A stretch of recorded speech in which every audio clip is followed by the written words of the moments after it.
So this is a little more off the cuff than this very structured video that we had before this. Because that's kind of the fun part of tier lists, is you're just kind of hearing my more of a stream of thoughts about where I'm going to put the various movies. I got S through F.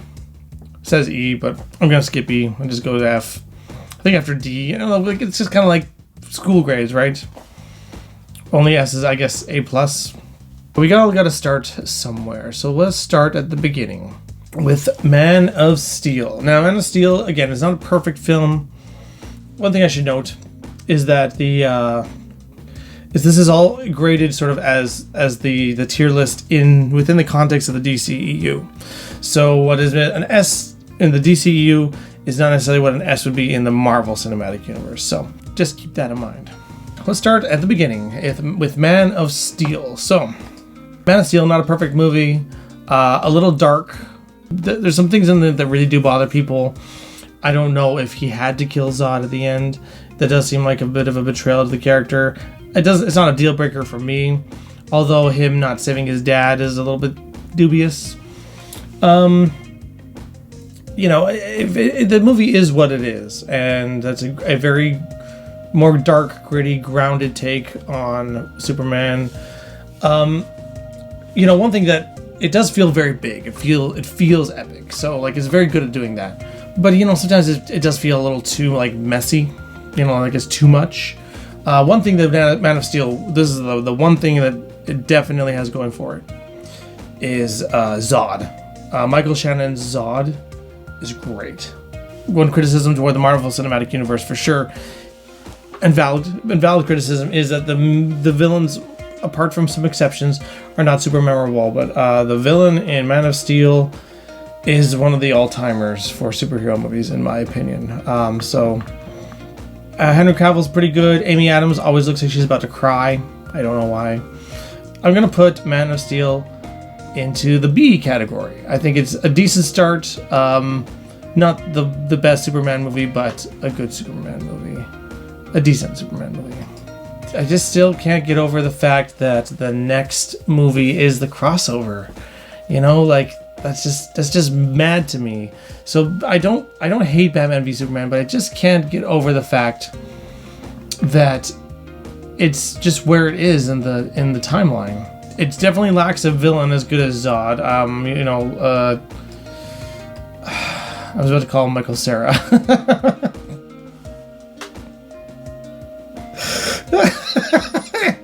Can you imagine Michael Cera as Lex Luthor?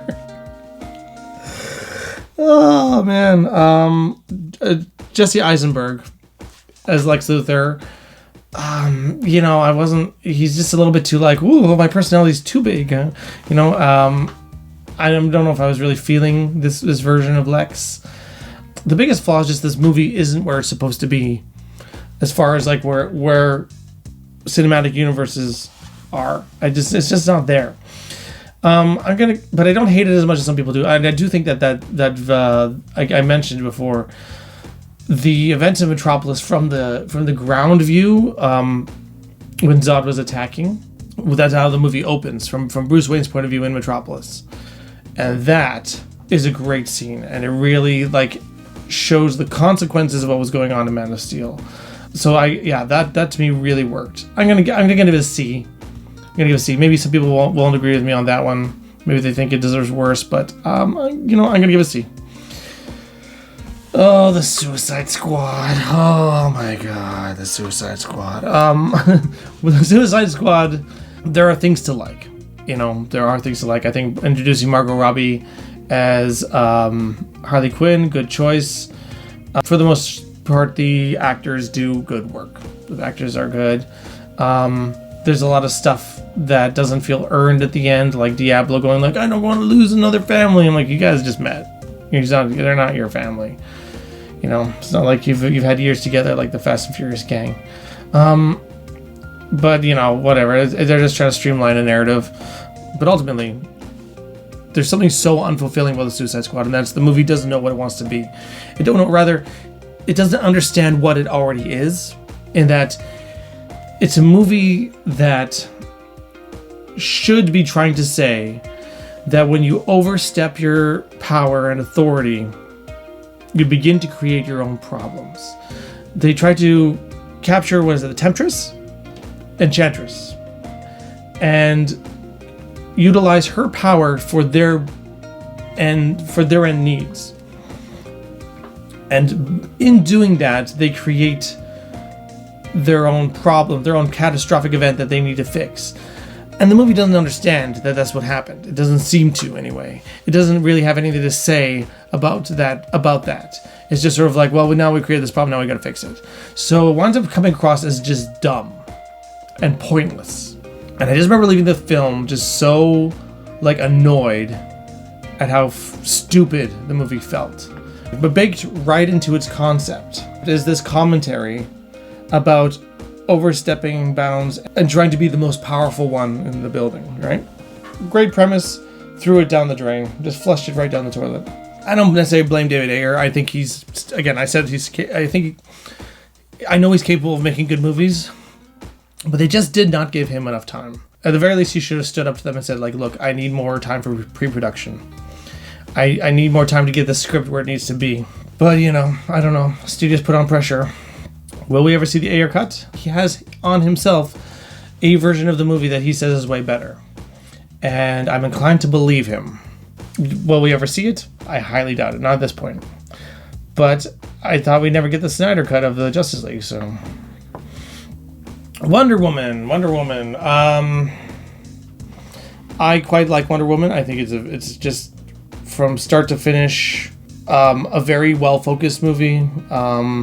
It just tells a good story of this sort of this fish out of water story, and someone using their powers to do good and learning that they can do good, but even still there are limitations in what they can do. There's a potentially more fulfilling ending where she does kind of discover that there is no god of war. There are forces outside of our control, and that people sometimes just choose to be evil. And that being a very hard lesson for her to learn. But instead they're like, okay, no, actually this guy's the god of war, and then she solves it by blowing him up. So the last act is a little bit weak, in my opinion, but everything up to that is actually really solid. And Gal Gadot's acting, it is what it is, and at that point in time, it seemed to fit. I think I'm going to give it an S tier. Again, because this is within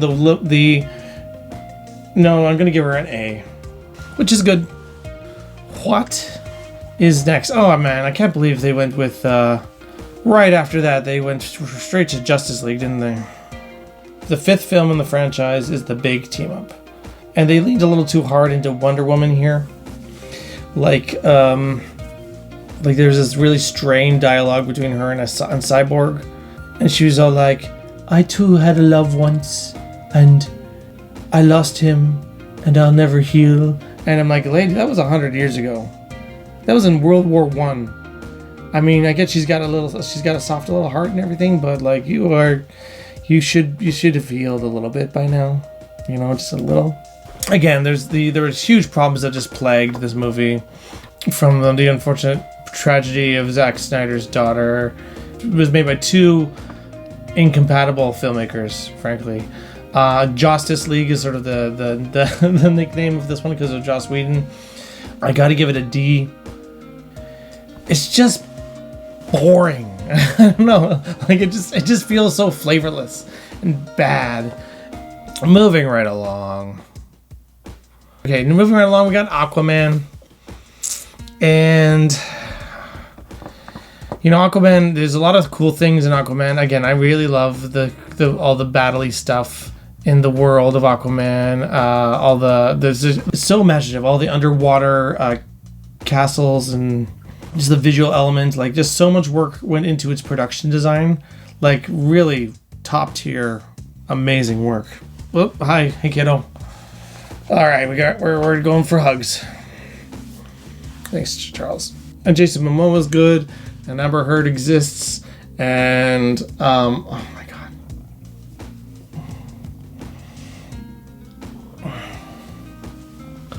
But ultimately, like, I think the story is just really weak. Like, I don't know. There we go. All right, that's where we're at. I just don't know. I don't know much to say about it. But really, honestly, watch. If you're watching the movie, just watch for how many times there are the character moments that something explodes to interrupt it, and then everyone has to start running. It's actually really, if you count it, it's really funny. Yeah, I prefer it when a movie has a more organic way to propel the motion of it. Exploding the screen is not the most organic way to do that. There's nothing like it's a very watchable. It's a very silly, big action spectacle movie to watch, and it does that just fine. So I probably will give it a B tier to hang out with Man of Steel there. It gets a B for sure because of the frickin' sharks with the frickin' laser beams on their head. After that, we got Shazam. Oh my God, Charles, you're not gonna make this easy for me, are you? There's no space for you here. Zachary Levi's turned out to be kind of an unsavory character, but we won't hold that against the movie. Shazam was just one of those cases where I was just taken by surprise. Like, I didn't have any interest in this character whatsoever. It just had this great way of capturing the sort of like, what if a kid became a superhero and what that would look like in this sort of day and age. And I think it captured it perfectly. Just, making YouTube videos about him just trying to learn his powers and stuff like that. It was very funny. The bad guy was evil. It was just one of those cases where it felt like they just really hit the right tone and made something special and actually pretty self-contained. My main complaint is that there was supposed to be like a Superman cameo right at the end. I don't know what was going on with Henry Cavill, but he did not make an appearance, and I don't know why. It could have just been scheduling conflicts. Could have been he wanted too much money. Who knows? But it's just a little sort of like nitpick at the end of what is otherwise a very good film. So I'm going to give it an S. I just think it is top tier for the DCEU, and kudos to that creative team. So as you can see already, the quality of the films is so spread out. Next is Birds of Prey. We are now getting close to the COVID era of the DCEU. Actually, Birds of Prey, I was kind of pleasantly surprised. We went for a really mature direction. They had a lot of different characters, some of which had more fulfilling story arcs than others. I think Mary Elizabeth Winstead was kind of wasted, but most of the other characters I think were used pretty well. But definitely, it's Harley Quinn's movie, and she's actually able to carry it pretty decently. So, I actually like Birds of Prey. So, and I was kind of expecting to be very ho-hum on it. So I'm actually, and I gotta say, like it was pretty bold.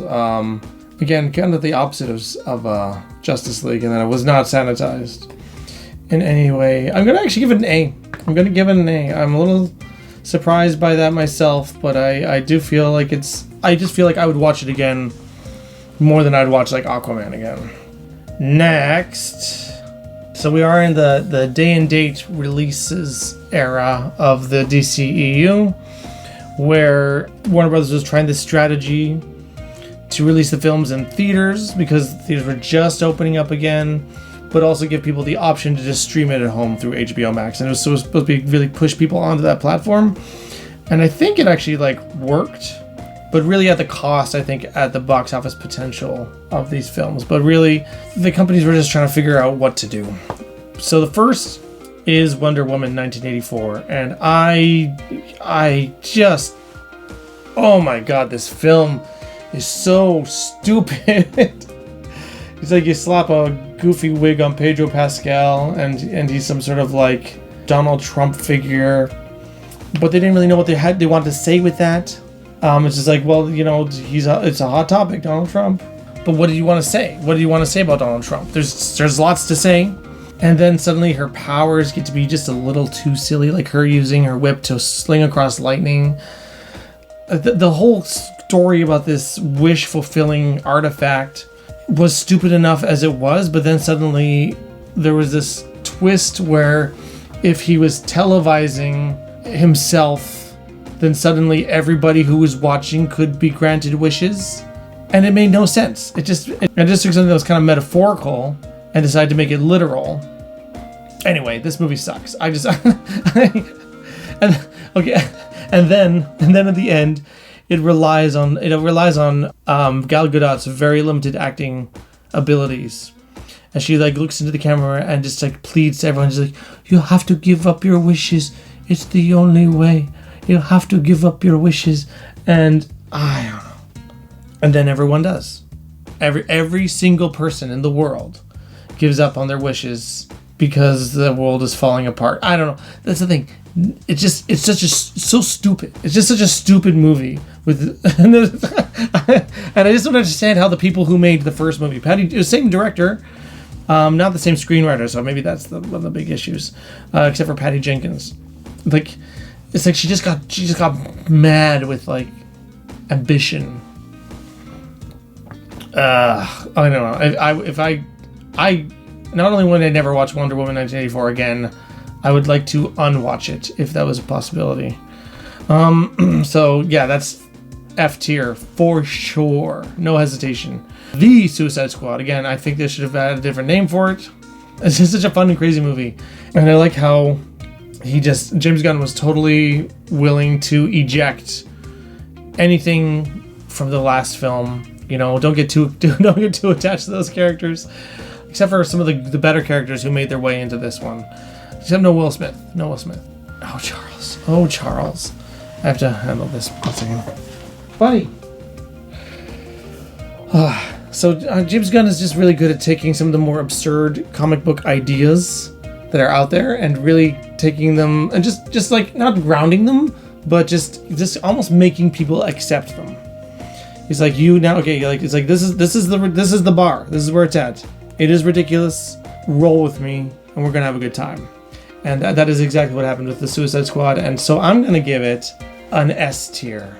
I am. There we go. Zack Snyder's Justice League, or the Snyder Cut, as some people call it. I do think it is. I mean, I already voiced my opinion about the stupid epilogue and how it just doesn't serve any purpose. It might.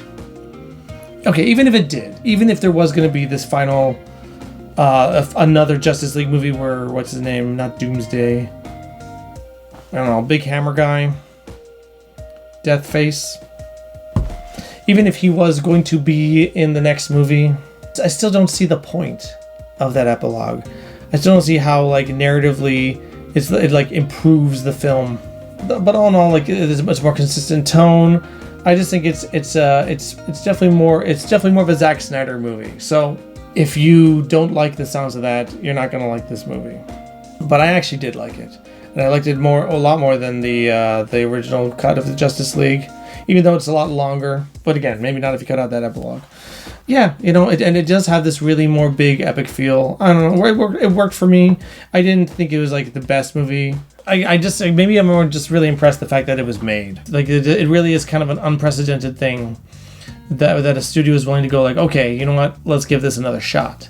Like, it's just, I've never seen anything like that before. But again, they were trying to get people to watch HBO Max, and that was a selling point.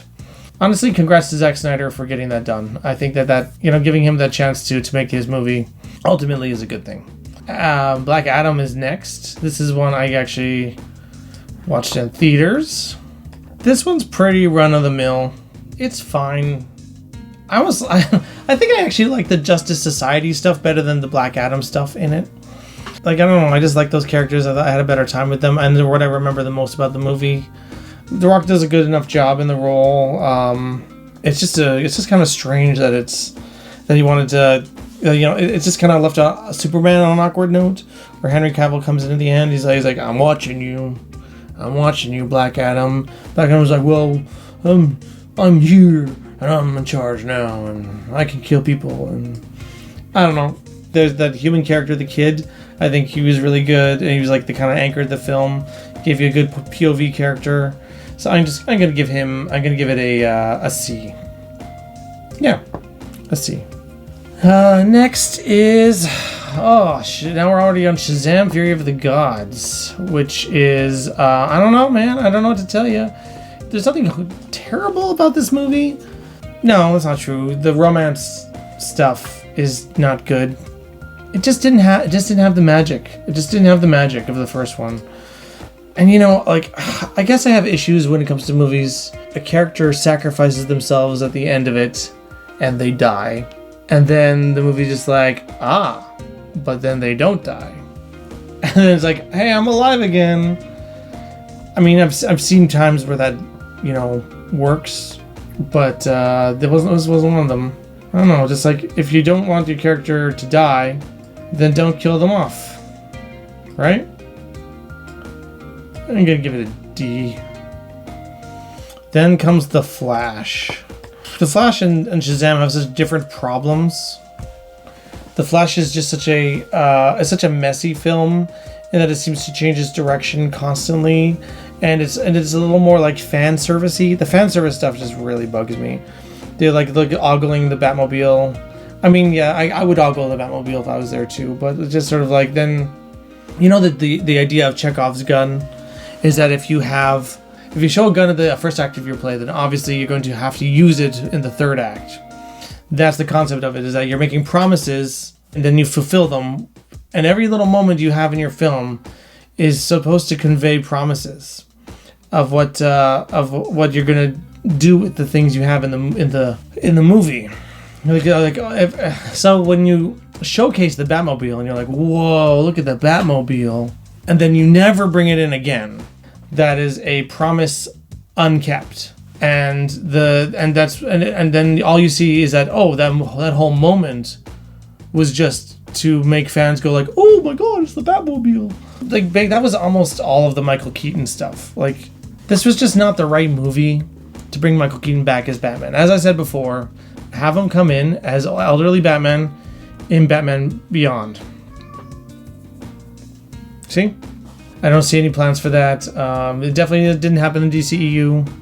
And doesn't look like it's going to happen in the new DCEU universe either. Maybe if James Gunn sees this, James, I would totally make a Batman Beyond movie. I think the world is ready for it. I did like a lot of the character stuff. I think Ezra Miller, despite being a very problematic person, is very good in the role and pulls double duty very, very well. So I'm going to give it a low C.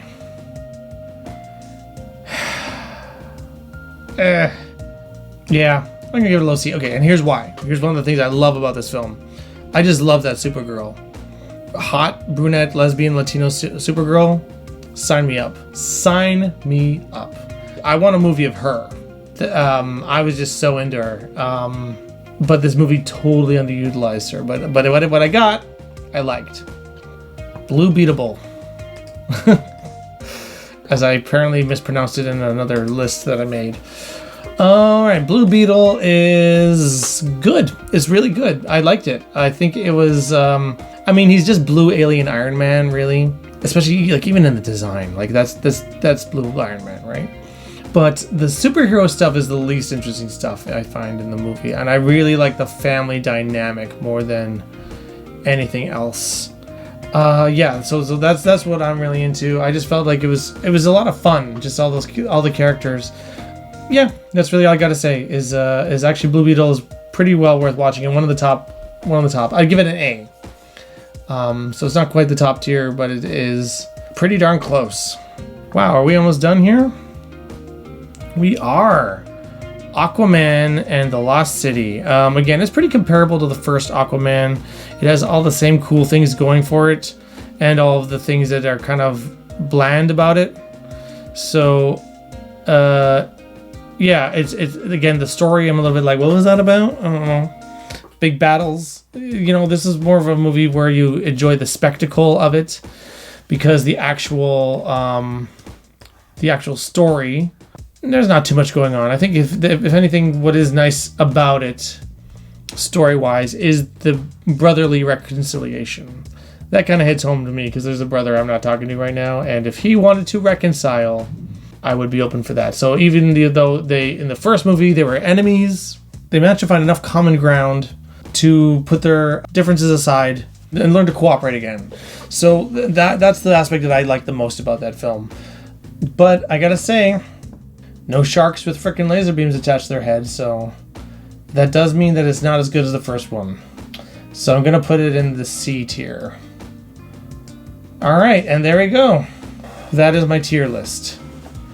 And if you had to have a number with everything, I think number 1 is Shazam, 2 is the Suicide Squad, 3 is Wonder Woman, 4 is Blue Beetle, 5 Birds of Prey, 6 Man of Steel, 7 Zack Snyder's Justice League, 8 Aquaman, 9 Aquaman The Last Kingdom, 10 Batman v Superman Dawn of Justice, 11 Black Adam, 12 Flash, 13 Shazam Fury of the Gods, 14 The Justice League, 15 Wonder Woman 1984, 16 Suicide Squad. Honestly, either one, 16 or 15, I really can't pick which one I thought was worse. As you can see, a lot of variety in the strength of it. What it comes down to is most of the movies are watchable. There's hardly any real bad stinkers. I think a lot of people might disagree with me, but I personally think that most of these films are decent. There's not many that are great, but there's not many that are terrible either. There's a couple, but a lot of the movies are kind of B and C, higher D tier. I'm kind of tempted to put Shazam Fury of the Gods at C as well. I'm going to do that, actually. Yeah, slight revision. It just seems a little harsh to put it down in D when The Flash is up in C. So yeah, there you go. Yes, that feels a little better to me. Let me know in the comments down below what you think of my tier list, what you would change. I mean, I know that there are a lot of there's a lot of differing opinions, and they're all valid, unless your opinion sucks. So... I joke, but please do tell me. I would love to hear it. The DCEU, it was, looking at this one too, 16 movies, that is an accomplishment. Well, 16 or 15, depending on how you look at the Justice League cuts. That is an accomplishment. Ultimately, the project as a whole comes across as a bit of a mess. It could have used the more unifying vision that Marvel had, but even then, that does only go so far. Marvel has had some downs, more recently.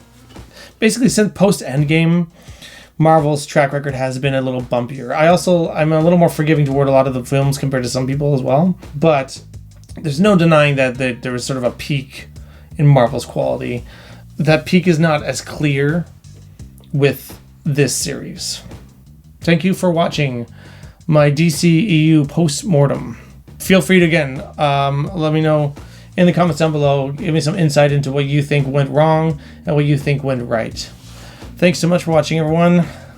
Be seeing ya.